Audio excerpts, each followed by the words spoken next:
ముహూర్తములకు సంబంధించినటువంటి విషయాలలో గతంలో చాలా వీడియోలు చేయడం జరిగినది. తదుపరి వీడియోలు కూడా వస్తూ ఉంటాయి. అందరూ కూడా చక్కగా అన్ని వీడియోలు చూస్తారని అనుకుంటున్నాను. నా పేరు దుర్గా మల్లేశ్వరరావు సిద్ధాంతిని. శ్రీ రాజరాజేశ్వరి జ్యోతిష నిలయము, నెహ్రూ నగర్, నందిగామ. పిల్లలకు అక్షరాభ్యాసము చేయడానికి కొందరు ముందుకు వస్తూ ఉంటారు. కానీ ఏ రోజు మంచిది? ఏ తిథి మంచిది?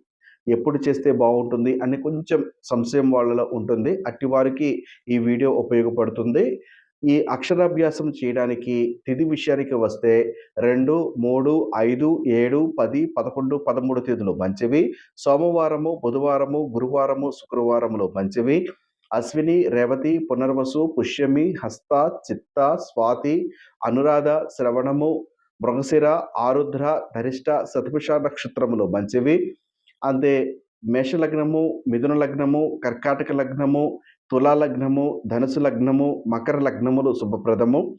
ఉదయ కాలంలో అంటే దాదాపు 11:30, 12 సమయము పూర్తయ్యేలోపు అక్షరాభ్యాసము పూర్తి చేస్తే మంచి ఫలితం ఉంటుంది.